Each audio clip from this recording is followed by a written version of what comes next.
జయశంకర్ భూపాల్పల్లి జిల్లా వర్షపు నీటిలో వరి ధాన్యం. గరపురం భూపాల్పల్లి మండలాలకు చెందిన మురచంపల్లి లక్ష్మారెడ్డిపల్లి గ్రామాల్లో రాత్రి కురిసిన అకాల వర్షానికి ఐకేపీ కేంద్రంలో తడిసిన ముద్దైన ధాన్యం. కొనుగోలు కేంద్రంలో ధాన్యం కొనుగోలులో జాప్యం జరగడంతో రైతులు కొన్ని రోజులుగా ధాన్యం కొనుగోలు లేక పడిగాపులు పడుతున్నారని ఆవేదన వ్యక్తం చేశారు.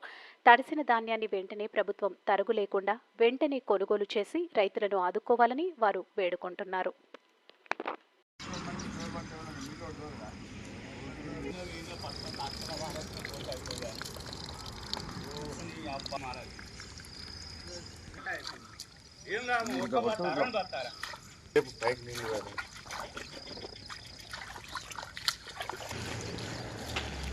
ఏం చేసుడు మన కట్ట వని ముట్టాలి.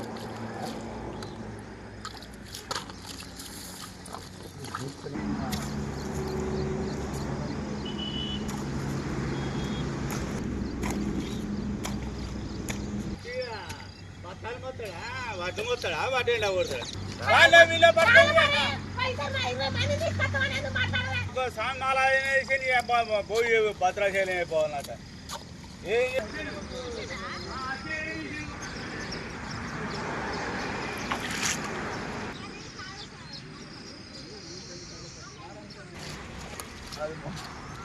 అది చెప్పండి.